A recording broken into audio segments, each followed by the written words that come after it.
Conocimiento en general, las clases se han impartido desde el día 10 de junio a la fecha.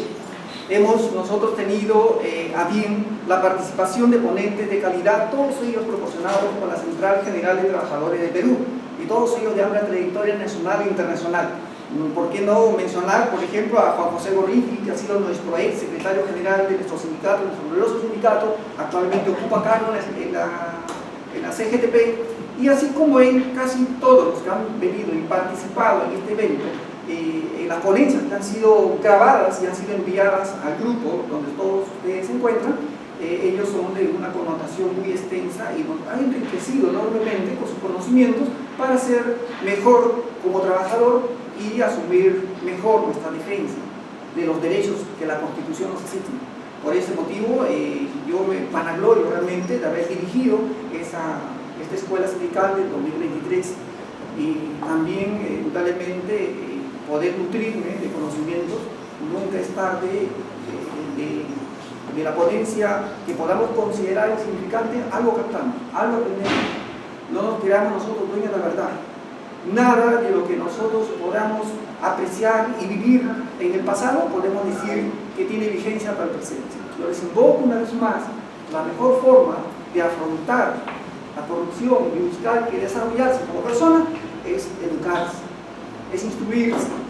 Realmente no dejemos nunca las oportunidades que tengamos de seguir desarrollando nuestras habilidades, desarrollar conocimientos en los temas que a nosotros, como en este caso, nos corresponde mucho aprender, que es la defensa de nuestros derechos para tener una mejor calidad de vida y también ver que nuestra familia tenga mejor calidad de vida. Por ello es que la escuela sindical nos ha ayudado a lograr el objetivo que nos planteamos en un inicio, contribuir al desarrollo de conocimientos de cada uno de ustedes que han participado. En la escuela sindical hemos tenido una promoción de 20, de ellos han sido 8 dirigentes, de los 18, 8 que están acá, que son los que realmente han tenido muchos deseos de aumentar sus conocimientos, y los demás, entre ellos podemos mencionar 2 personas de provincias, que es el señor Brian Osvaldo Briceño Portillo, delegado de la zona de Arequipa, que ha participado también en la mayoría de las ponencias, y de igual manera también Dani Cristian Vilca Monzón, de la zona de Cusco, quien van a ingresar luego de forma virtual para poder a la distancia nomás hacerle mención y hacerles saber que tienen en mérito una constancia de participación que se ha elaborado para ellos. Bien, haciendo este breve resumen de lo que ha sido la escuela sindical, tengo a bien el día de hoy, como les decía, hemos dejado para el final a un ponente de amplia experiencia, de una trayectoria realmente muy enriquecida y que ha sido nuestro ex secretario general del Sindicato Unitario de Trabajadores del Perú. Ya saben ustedes que me refiero a nuestro ex secretario Luis López Chaunaba, quien va a tener a bien darnos una ponencia cuyo tema se ha titulado Diálogo Social. Dejo mucho la palabra a don Luis López Chaunaba para la ponencia de Diálogo Social.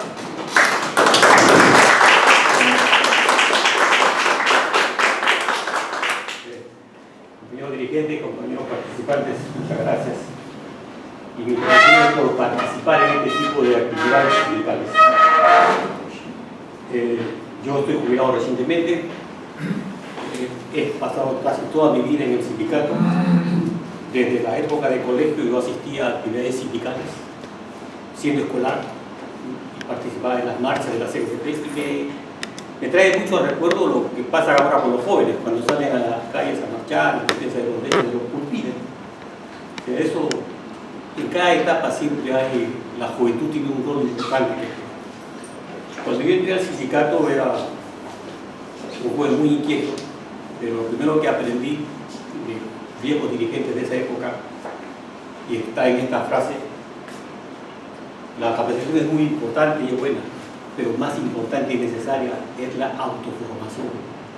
Cuando me dijeron bien autoformación, me decían: oye, tienes que leer. O sea, todo no se te va a dar, tienes que leer, tienes que asistir a actividades o charlas que tú sabes que te van a enriquecer. Yo asistía mucho, cuando yo trabajaba en Venezuela, ahí entré a trabajar en el edificio de Venezuela. Yo salía de Venezuela y me iba a la Universidad de San Marcos. Y me metía a seminarios, conferencias. Yo no era estudiante de San Marcos, pero asistía a esas charlas, a esas conferencias. Es así como me nutrí mucho en todos los conocimientos que después llegué a la práctica. La autoformación me dio mucha solvencia. Y una de las cosas que he detectado, que seguramente muchos dirigentes también lo saben, es que el sindicalismo, su esencia del sindicalismo es la negociación. Si no hay negociación, no hay acuerdos. Y para que tu negociación tenga cierto valor y cierto reconocimiento por parte de la otra parte con la cual tienes que dialogar o negociar, tienes que sentir tu fuerza. Y no es la fuerza solamente de la gente que es necesaria, sino la gente del conocimiento, de que puedas discutir de igual a igual y que la empresa o con quien estás negociando, sea en el Ministerio de Trabajo o en otra instancia, sienta que no estás negociando con una persona improvisada. Se necesitan los asesores, se necesitan consultores, pero se necesita la capacidad de entender lo que te quiere decir el asesor para tú puedes retransmitirlo y replantearlo en la mesa de negociación. Dos hechos importantes que reflejan los últimos años de mi participación en el sindicato. El 2020 se inicia la pandemia. Nadie la tenía esperada. Nadie se imaginaba una pandemia. Nos estábamos preparando para enfrentar el cambio tecnológico. Y la pandemia lo que hace es adelantar el proceso de innovación tecnológica. Y a todos los sindicatos nos agarra un poco desarmados. Y lo primero que le planteamos a la empresa, ya no solamente como sindicato unitario, sino con la invitación a otros sindicatos, a todos los sindicatos que el Grupo Telefónica, estaba la federación en esa época, estamos hablando de fines de marzo del 20, estaba la federación, que también los invitamos, y dijimos, es necesario sentarnos a la mesa a la empresa y plantearle un convenio macro o marco. ¿Qué significaba eso? Pues enfrentemos juntos la pandemia. Empresa y sindicatos, enfrentemos juntos la pandemia. Y ya habíamos avanzado bastante en la negociación y ahí íbamos a firmar el acta de acuerdo. Y cuando nos traen el acta para firmar, dentro del acta había una frase que si el dirigente no lo lee con atención y con mucha agudeza, de repente se puede pasar por alto. A mí se me ha pasado por alto varias veces a una negociación. Pero una situación tan dramática que estábamos viviendo, no podíamos dejar por alto el leer cada línea de la empresa. Y la empresa había introducido una frasecita que aparentemente en las 3 páginas pasaba desapercibidas. Digo, Telefónica se compromete a respetar el empleo en la medida de sus posibilidades. El resto estaba todo de acuerdo. O sea, cómo se iban a compensar las horas, cómo se iba a hacer el trabajo remoto, todo se había considerado. Íbamos a llegar a un acuerdo de enfrentar juntos, pero esa frasecita, yo dije, con eso no lo firmo. Quitas esta línea y lo firmamos hoy, el día 18 o 19 de abril más o menos. O sea, casi un mes de haber pasado la pandemia. Pero si nosotros hubiéramos firmado esa frasecita, en la cual la compañía decía, confíen, yo no confío. Yo no puedo confiar cuando en un texto dice se respetará el empleo en la medida de mis posibilidades. ¿Qué hubiera pasado si la voy a decir no tengo posibilidades? Como lo hizo en el 2021, no cese colectivo. Si esa frase y no hemos firmado ese convenio con esa frase, en 2021 el cese colectivo pasaba pero como si nada, lo aprobaban sin ningún cuestionamiento. Y lo último es en la última negociación colectiva que en toda mi historia, era la primera vez que tenía 3 pliegos sin resolver y la compañía comienza planteando en plena situación de pandemia el menos 5% del aumento del salario y de los beneficios económicos.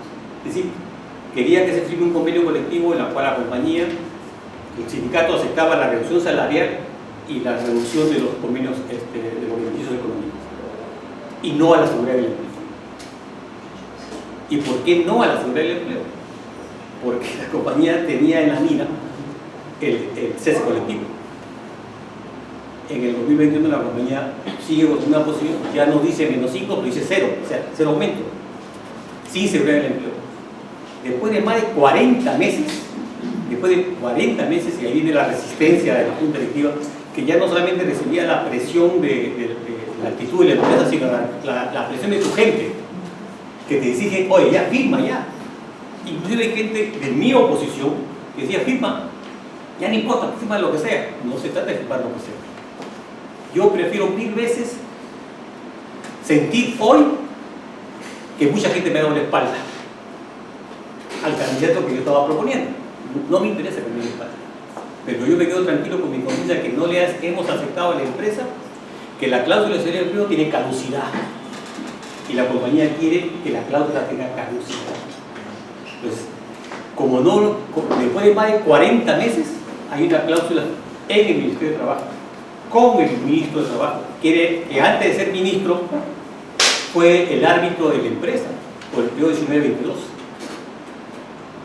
Ya en la mesa del ministro, aparte de expresarle nuestra diferencia y nuestra discrepancia con su forma de pensar con respecto a los derechos del trabajo, él nos dijo, estoy aceptando 3 pliegos porque ya se vencieron con su seguridad en el empleo. Nos los agradecimos. Dijo, pero ya se venció, ya en el 2024, ¿no? En 2024 ustedes tendrán que negociar nuevamente la cláusula. Entonces eso sí nos llamó la atención, porque el ministro dijo, ustedes tienen más de 20 años esa cláusula. Tiene que ser renovada permanentemente. Esa cláusula es superior a todas las cláusulas que hemos tenido en la historia. La última que se ha firmado. Y la compañía quiere ahora, yo ya no pertenezco a la negociación, pero los compañeros que me han llamado y me han permitido asistir a una negociación, yo le digo a ustedes una cosa, que es el arte de la negociación. La compañía dice, te doy la seguridad, primero dice no, esa cláusula no va más. ¿Y por qué dice no va más? Porque ella quiere ese colectivo, quiere eliminar esa cláusula. Mientras esté esa cláusula no lo puede hacer. Mientras esté esa cláusula no lo puede hacer. No puede ser ese colectivo, despedirá por falta grave. Como saben que han metido la pata, porque la compañía ha metido la pata, ha aceptado una cláusula sin ningún tipo de limitación ni condiciones. La cláusula que ustedes la leen no dice que vence tal fecha y no dice que es para tal periodo, no dice, es una cláusula que está dentro del convenio colectivo y tiene la vigencia del convenio colectivo. ¿Y por qué insisten en que la cláusula tenga fecha ahora? Porque la ley dice, si hay alguna cláusula de relación colectiva, tú le pones fecha específica, supera lo que dice el convenio y queda al margen del convenio, se limita a lo que dice textualmente la cláusula. Entonces la compañía está insistiendo permanentemente que le pongamos fecha de término al 30 de noviembre. Bueno, esa es la negociación, y la negociación significa conocer ambas partes, tus capacidades y tus limitaciones. Por eso yo los invoco, porque en la clase de capacitación, pero muy valioso es que se tenga la voluntad, si se quiere ser dirigente, si se quiere aportar al sindicato, porque es la defensa colectiva de todos, si se confía en eso, la autoformación es valiosa. Miren, yo cuando recién entré a la compañía, el sindicato me apoyó para poder regularizar mi puesto de trabajo, mi estabilidad laboral. De ahí quería agradecer. Yo asistía a las asambleas, cuando hay cosas que no me gustaban, yo venía a hablar con el secretario general, con el secretario de defensa, decía, yo creo que esto no está bien, esto debe ser por acá, pero venía y conversaba. Nadie puede decir que ha habido en toda mi trayectoria un documento, una frase, una palabra de mentira, de calumnia, de injuria, ni a los anteriores ni a los actuales. No he necesitado hacerlo. No he necesitado. Porque una compañera una vez me dijo, lo practico hasta ahora y lo digo para que otro lo aplique, es mientras tú hagas las cosas en bien de todo el mundo, de tu colectivo, tú sigues trabajando. Que los que están en desacuerdo contigo y te quieran enlodar, morirán en eso. Pero la luz del quehacer por el bien del resto, por lo mejor del resto, no por ti, sino por lo mejor del resto, eso es lo que te va a permitir que no te opaquen. Y he cumplido 40 años como dirigente sindical. 40 años. En los últimos años no he hecho campaña. Y le decía a los compañeros que hoy me han dado la espalda, oye, hagan ustedes una lista. Yo ya no tengo por qué postular. Y yo no he hecho campaña por lo menos los últimos 8 o 9 años. No he hecho campaña.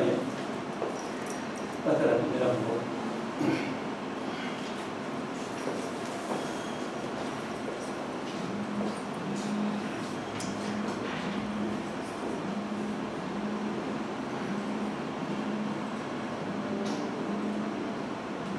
Mire, compañero, aquí no veo nada. No importa. El diálogo social,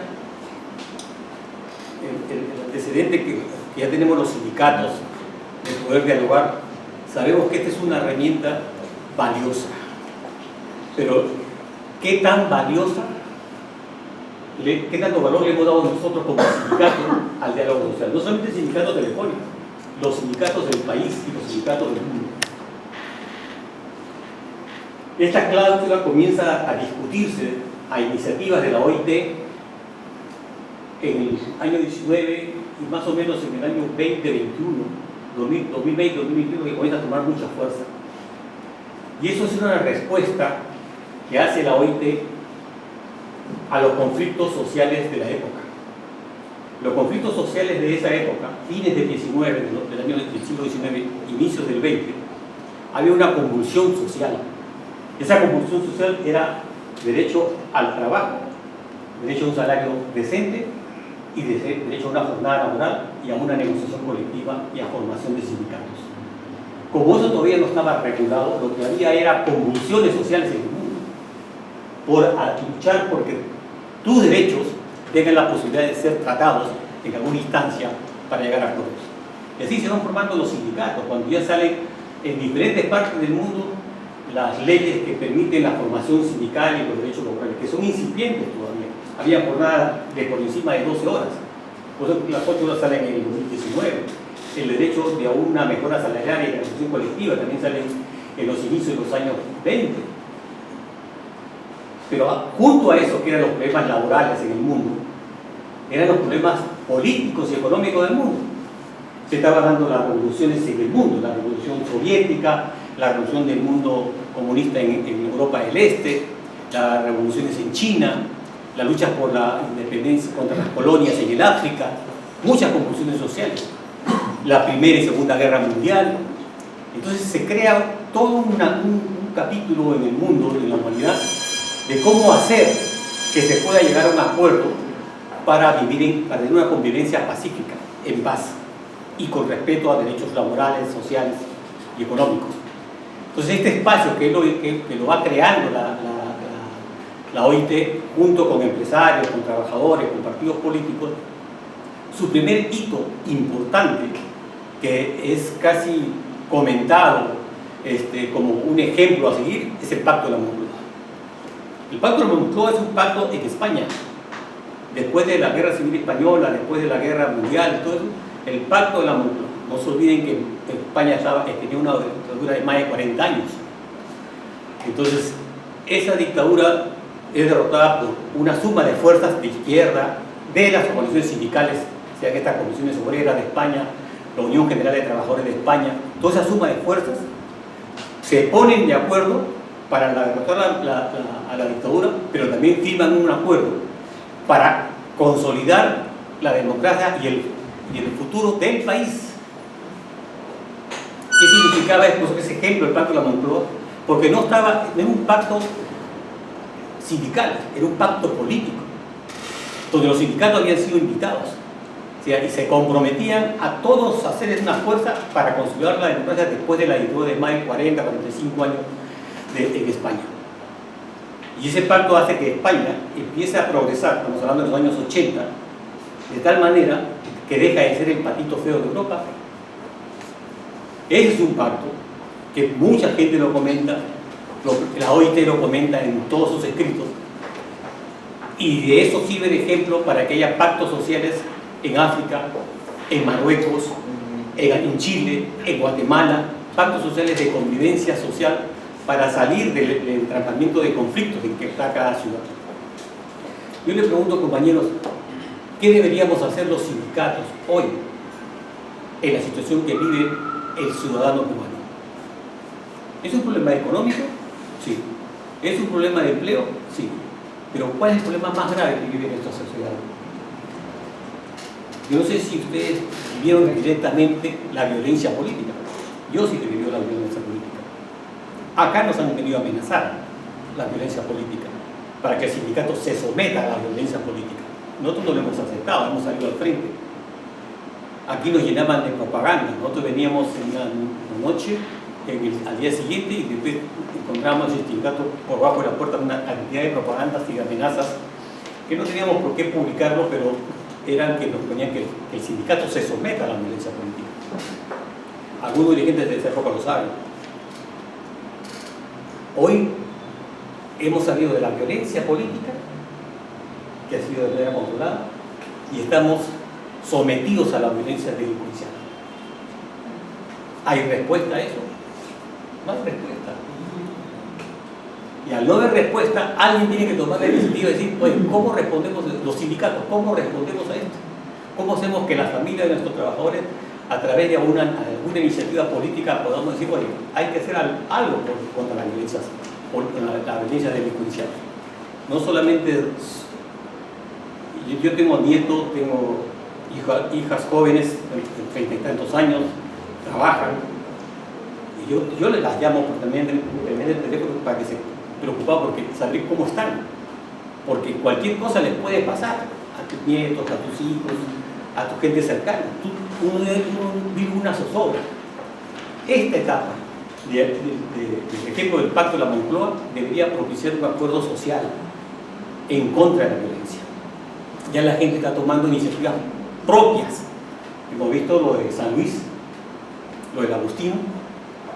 La gente ha tenido que tomar iniciativas.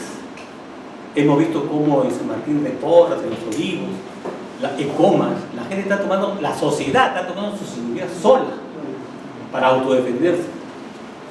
Si eso no se canaliza, no se organiza, puede tener un todo. Tiene que tener un orden, tiene que tener una forma de a dónde aterrizar. Eso tiene que aterrizar en una estabilidad política del país, no una convulsión de sálvese quien pueda, porque a ese mundo vamos, sálvese quien pueda. Entonces, lo que van a heredar nuestros hijos y nuestros nietos es una sociedad de esa característica, o queremos que hereden una sociedad donde puedan estar tranquilos, pueden desarrollarse tranquilamente. El convenio, el diálogo social requiere, por lo tanto, de una concertación, de un acuerdo de partes. Ese acuerdo de partes significa que debe haber un compromiso de todos, de los que participan en ese diálogo. Si no tenemos, ¿cómo empezamos a construir el consenso para una concertación?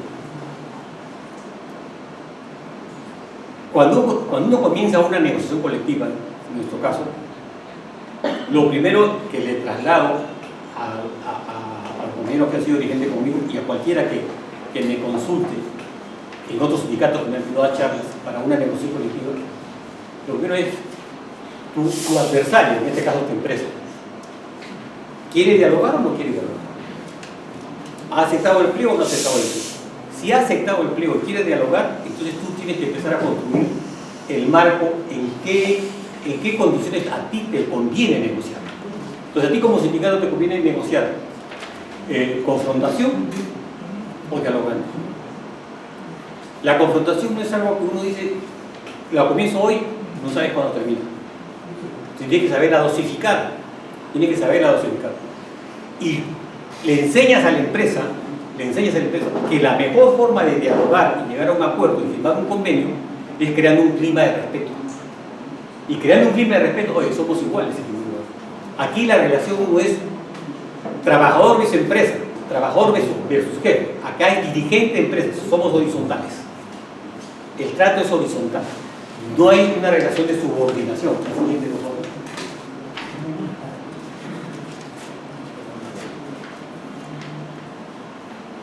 Como no hay una relación de subordinación, tú empiezas a construir el ambiente en el que quieres negociar. Y así es que funciona. En nuestros sindicatos nos ha funcionado muchos años, pero a nivel país la cosa no ha funcionado. El primer ejemplo que yo lo he vivido es de un diálogo social, de construir una mesa de diálogo social a nivel país, es con Grado Bertolini en el gobierno de Fernando Belaúnde Terry, año 82. La propuesta de Grado Bertolini del gobierno fue concertación social, la mesa de concertación social. El antecedente a esta propuesta es el gobierno de Prado. Pero Prado no tenía mucha afinidad, la gente no confiaba mucho en la forma de gobernar de Prado. Y el partido aprista, que siempre ha estado entre las primeras fuerzas políticas del país, pues ya no está, tenía en su proyecto político el Congreso Económico. Cuando tú lees y revisas las propuestas de los diferentes partidos políticos, yo encontré en el partido aprista una propuesta muy cercana a esto, que es el Congreso Económico. ¿Qué significa económico y social? Significa que es una mesa de diálogo en el cual se discuta la forma de convivencia en el país. ¿Por qué no se llega a acuerdos con el tema del diálogo social en el 82, con Grado Bertolini?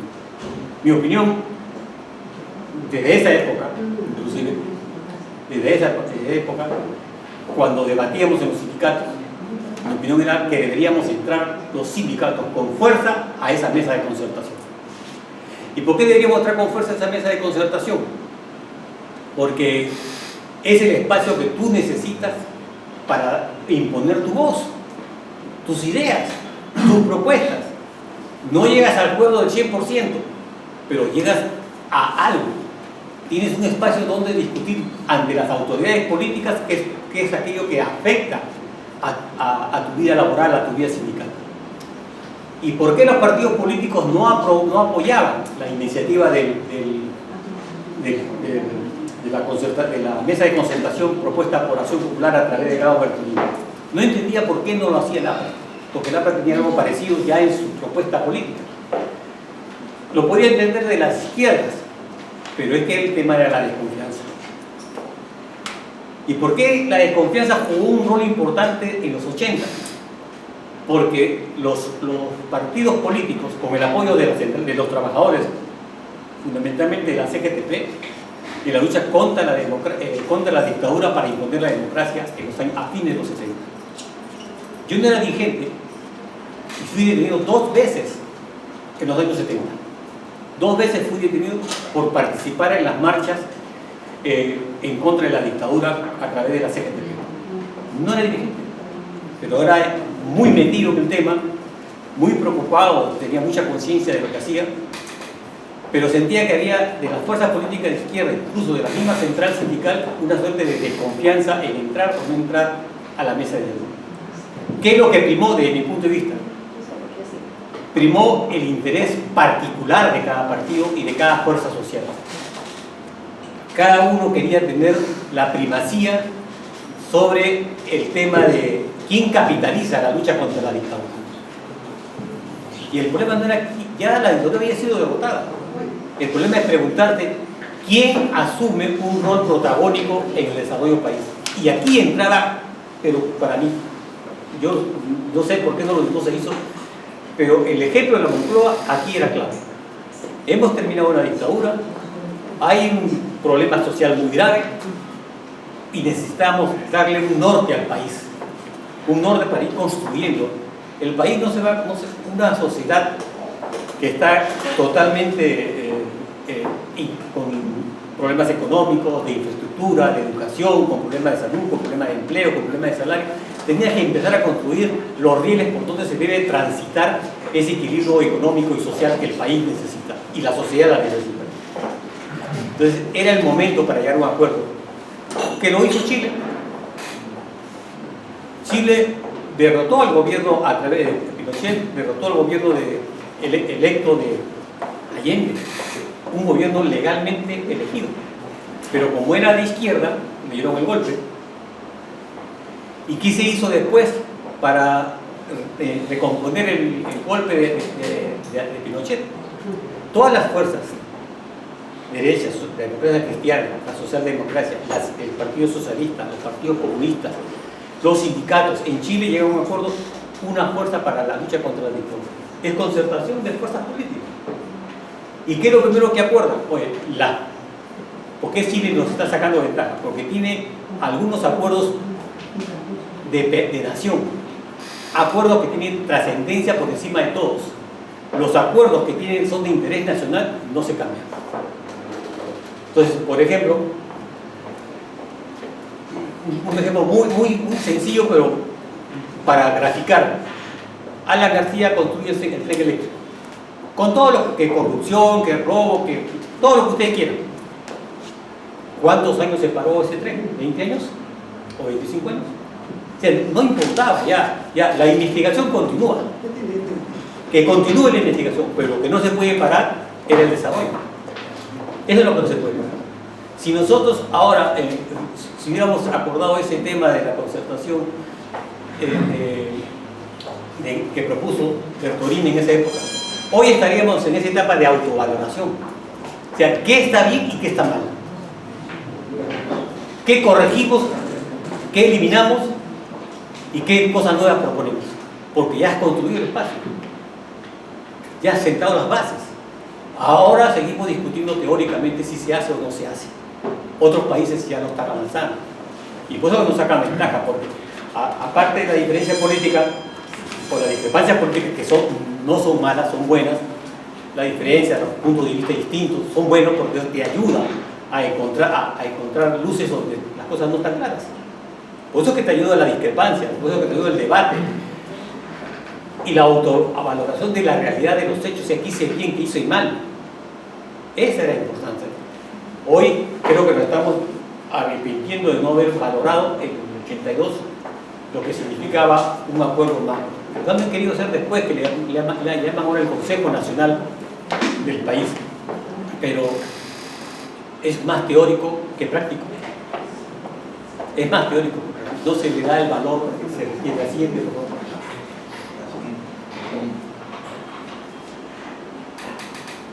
Este es el concepto que tiene la OIT. El tripartismo es la interacción del gobierno, empleadores y trabajadores a través de sus representantes como asociados iguales, ¿cierto? Somos horizontales, como decía, e independientes para buscar soluciones a asuntos de interés común. ¿Cuál es el interés común que tenemos los trabajadores ahora frente a la sociedad? El interés común que tenemos los trabajadores frente a la sociedad, nos dicen la informalidad laboral.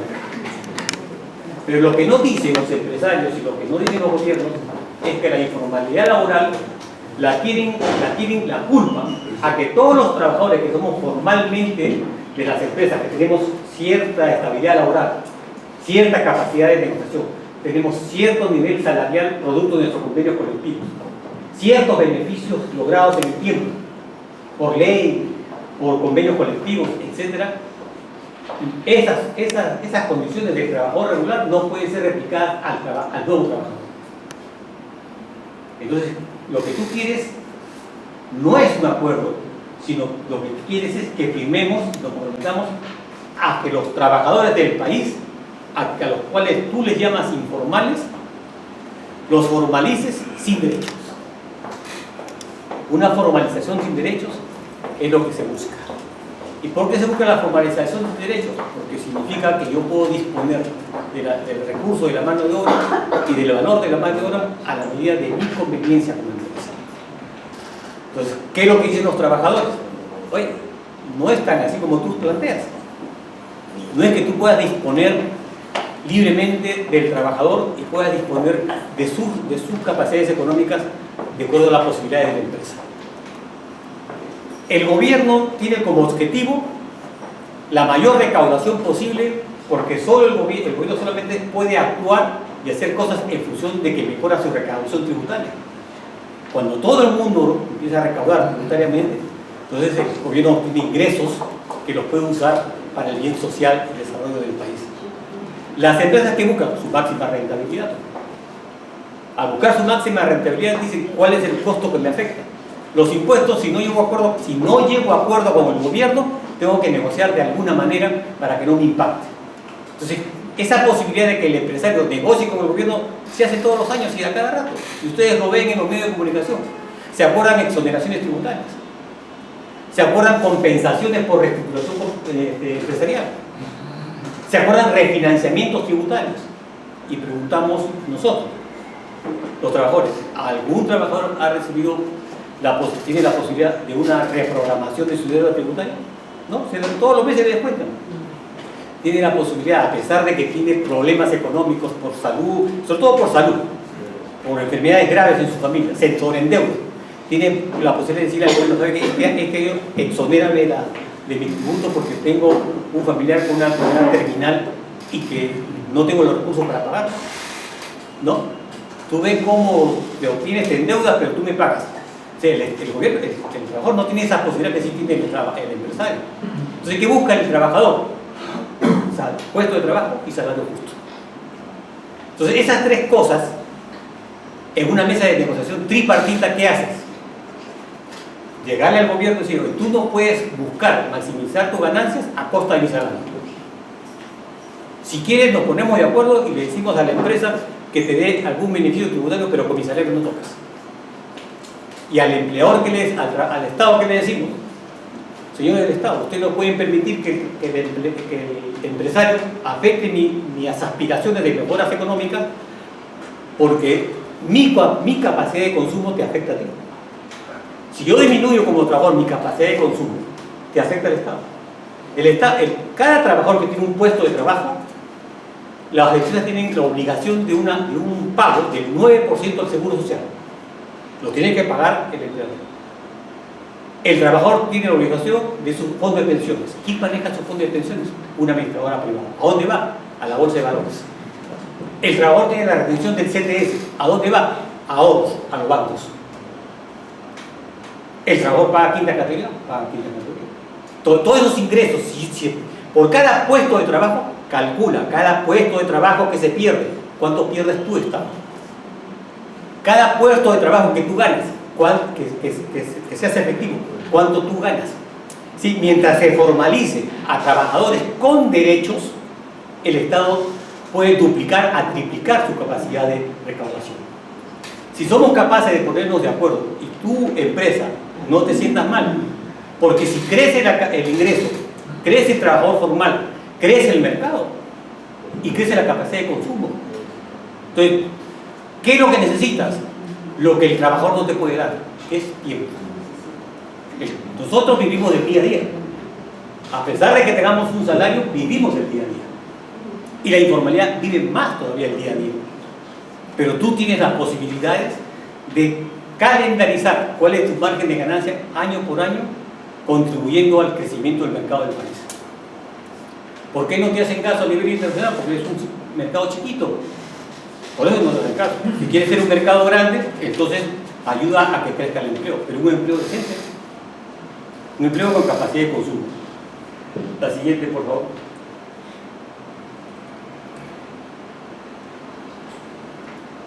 Mi opinión particular, y es la que traslado en diferentes reuniones que me han invitado. La última vez que he estado en esta charla ha sido a estudiantes de Derecho en la Universidad Católica, que me pidieron que me haga una charla desde el punto de vista del trabajador sobre este tema. Y es que la Organización Internacional del Trabajo tiene todas las herramientas posibles.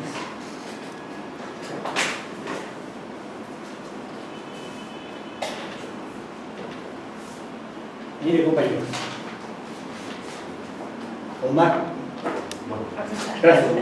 Yo le digo a Omar, le di el título, todo, búscalo en internet. Y este es el documento Diálogo Social Tripartito de ámbito nacional. Si ustedes lo leen, si entran en internet y buscan OIT, Diálogo Social, van a encontrar toda la información, toda la historia, todos los antecedentes, todos los precedentes. Y una vez que lo terminan de leer, dicen, oye, aquí tenemos una herramienta que no ha sido utilizada y no ha sido explotada.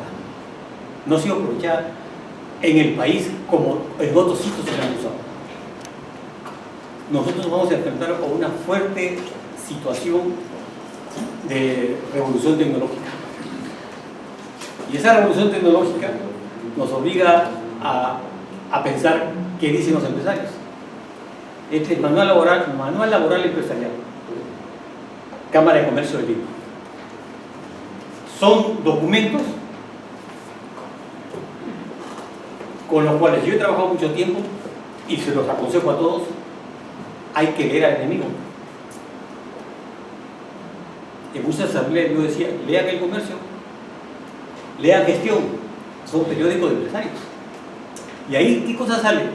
¿A dónde van los empresarios? ¿Qué es lo que buscan los empresarios? Los empresarios quieren trabajadores descartables. Están usando la tecnología para descartar mano de obra. Los creadores de la inteligencia artificial, Clinton creo que es uno de ellos, ha renunciado a ser asesor de Google o trabajar para Google.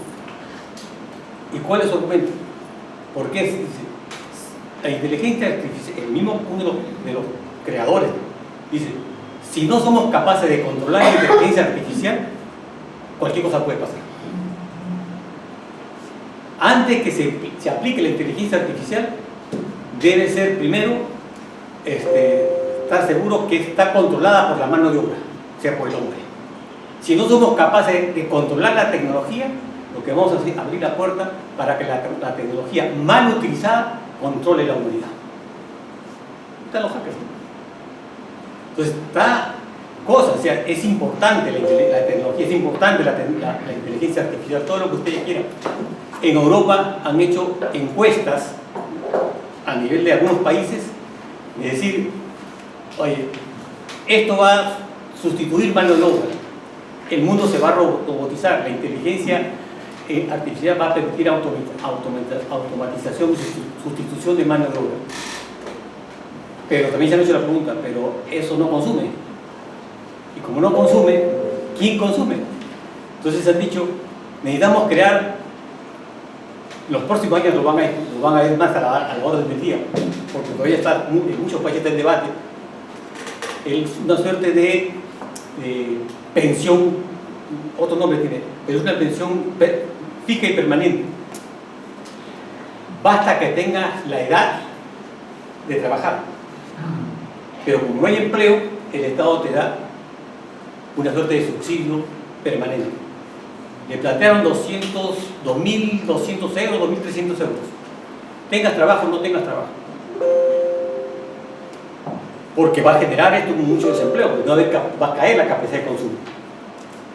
¿Qué han hecho los suizos y los suecos? Y los daneses también creo. No queremos pensión, queremos trabajo. O sea, está en debate. En Estados Unidos también se ha discutido ya el tema de la pensión universal. Ahí le llaman pensión universal. Basta que tengas edad de trabajar. ¿Por qué? Porque ellos necesitan, a los empresarios les sale más barato tener definida una pensión que tener negociando todos los años un pliego de reclamo para aumento de sueldo.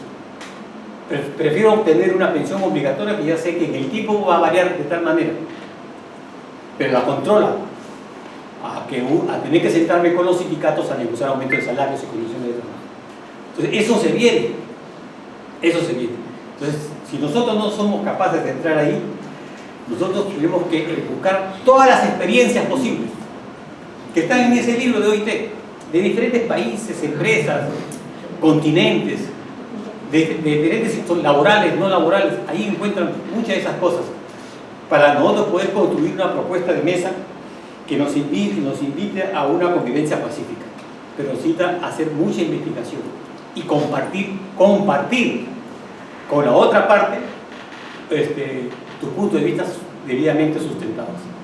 Cuando yo en una oportunidad representé a la CGTP en el Consejo Nacional del Trabajo, creo que fue en el gobierno de Toledo, si no me equivoco.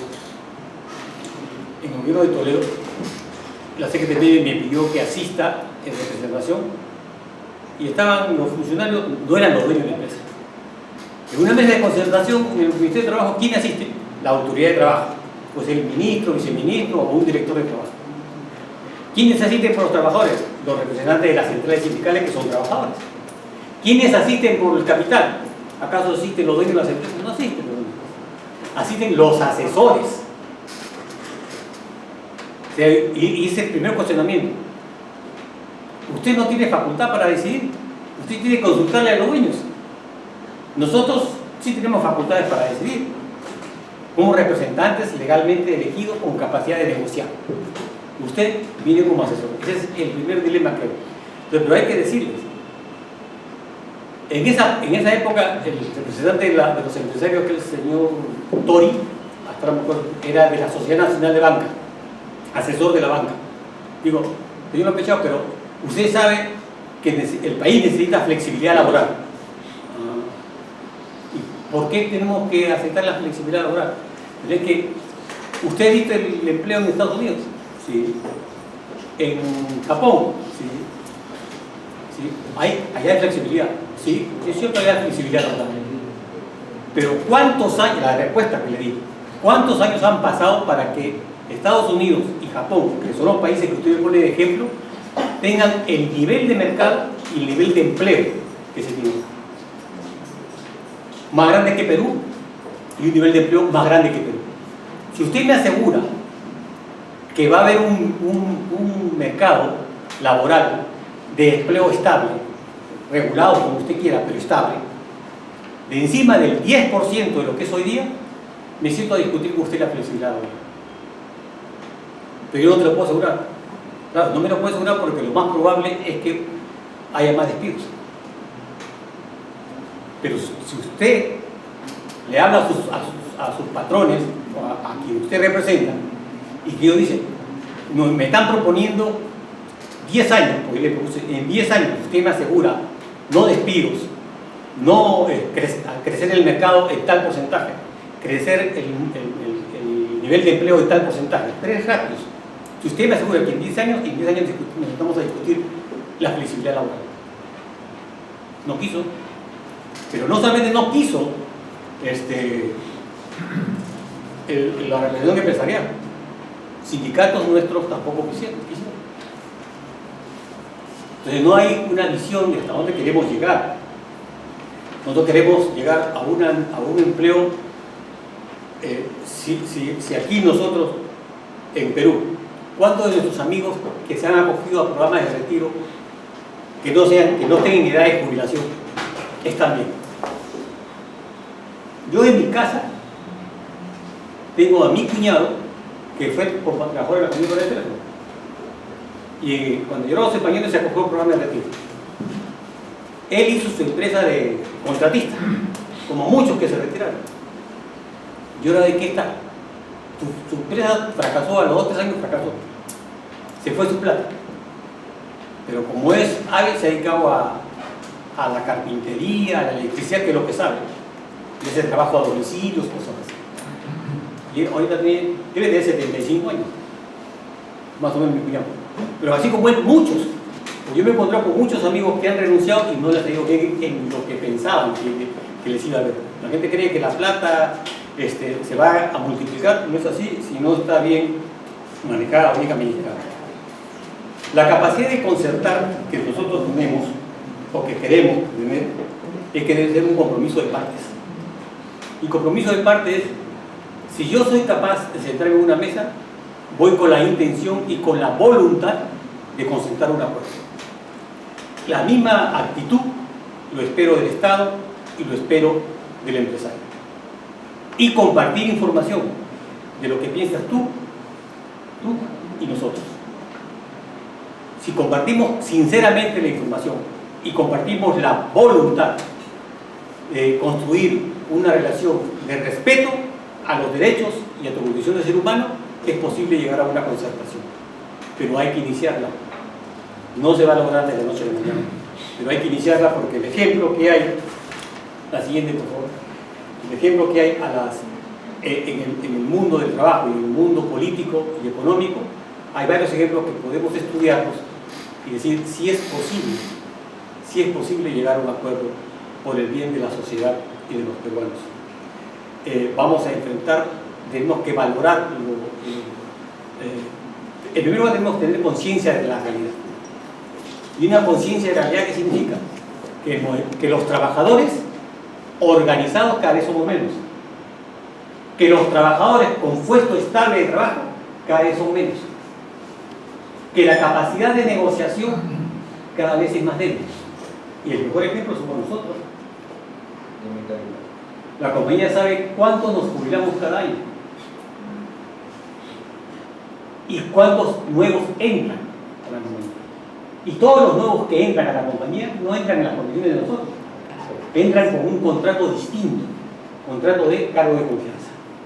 ¿Y por qué cargo de calificativo de cargo de confianza? Porque no lo ampara ni la sentencia del tribunal, ni la ley de laboral, ni lo ampara los convenios colectivos. No lo ampara nada.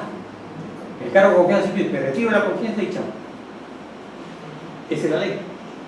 Por eso, como es una vulneración de la ley de relaciones laborales, a muchos trabajadores de confianza les decimos, oye, a ti te están sacando la vuelta.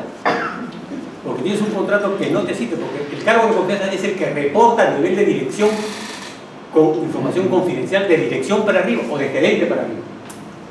Y los que están reportando de gerente para abajo no son de dirección, no son de confianza. Entonces, ¿qué es lo que tienen que hacer? Impugnar el contrato. ¿Pero por qué no lo impugnan? Por temor. Porque me quita la confianza y lo votan. Muy pocos se sindicalizan por eso. Y lo otro que tenemos que enfrentar es el tema de la innovación tecnológica. La siguiente, por favor.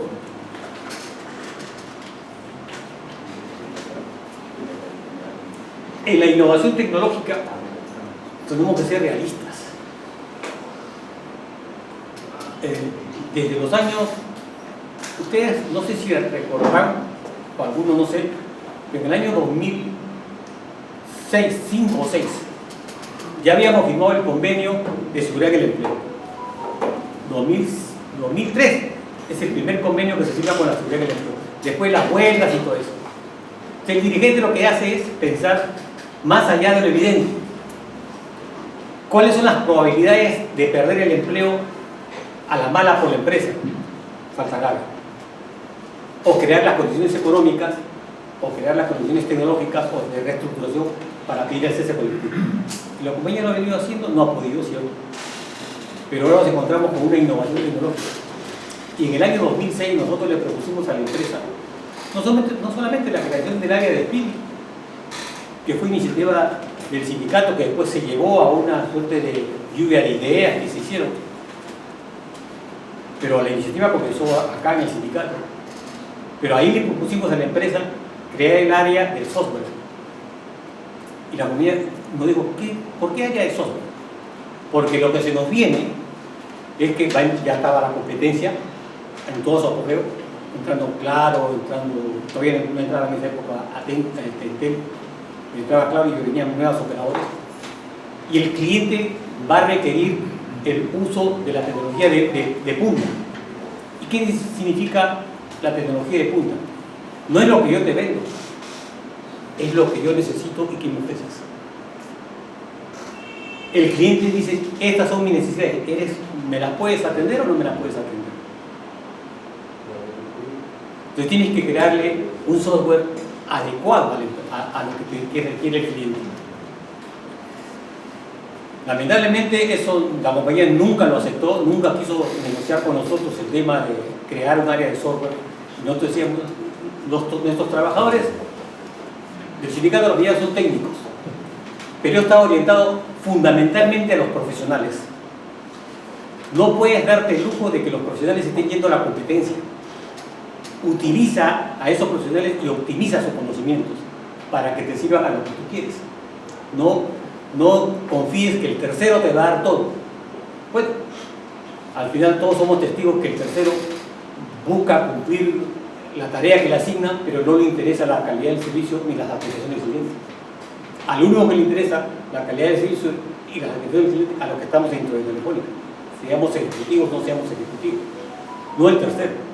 Entonces, la compañía ha hecho un mal cálculo de probabilidades proyectadas en el tiempo de que tercerizando iba a mejorar. No, tercerizando perdiste el mercado y tercerizando perdiste calidad de servicio y tercerizando lo que has hecho es convertirte en la peor empresa del sector. Ese modelo no te funcionó y no lo quieres cambiar. Y lo que buscamos al final es un empleo digno. El empleo digno es lo que yo les acaba de comunicar un momento. No es un empleo sin derechos, es empleo con derechos. Y teniendo empleo con derechos, el Estado gana la sociedad y el empresario va a ganar. No inmediatamente, pero va a ganar en la medida que el mercado crezca. O sea, ¿quién invierte el Estado? ¿Quién invierte el empresario? invierte tiempo. Lo que quieres ganar un año, gánalo en 2, gánalo en 3, pero no lo quieras ganar de la noche a la mañana. Y esos son los ejemplos de países que tú has dado, has puesto como ejemplo en cualquier concertación. Es Estados Unidos, Europa y Japón. En esos países nos llevan 50 años de ventaja, pero ellos han comenzado de a poco. Su objetivo era que el mercado crezca. Y el mejor ejemplo de que la estrategia que nosotros proponemos es lo que ha hecho Entel Perú. Ahora último, Entel dijo, yo no necesito ganar, yo estoy invirtiendo tiempo, porque yo quiero llegar al 20% del mercado. Si tú analizas los estados financieros de Entel, tienes 4 o 5 años de pérdidas. Y después dices, pero cumplí mi meta, tengo el 20% del mercado. ¿A quién se lo quitó? A Telefónica, que estaba por encima del 50% o hasta el 30%, y creo que estamos en segundo lugar porque ya no desplazó claro. Gracias.